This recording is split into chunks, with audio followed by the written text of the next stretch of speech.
Before starting at Kimberly-Clark, I'd never even thought about how they made toilet paper or tissue. I started in banking as soon as I left school. I was pretty much a banker my entire adult life.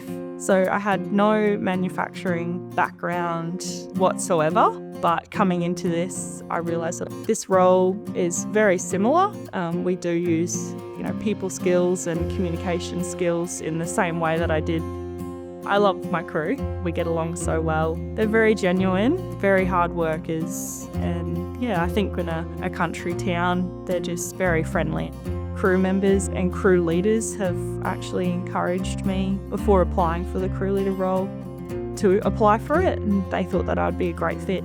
It's something that I didn't think I'd be capable of doing, but I think the most satisfying part of my job is seeing the impact that I make with my crew.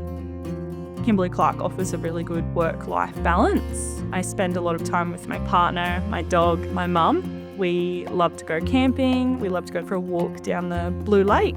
This role has some of the benefits of FIFO work, but we still get to go home every night to our family. I think having 10 days off surprises people, being able to enjoy our personal lives and travel and experience life outside of work. I'm really glad I made the decision to move and try something new. Now, I'm really proud to say that I can run a machine in manufacturing. My name's Shannen. It starts with me.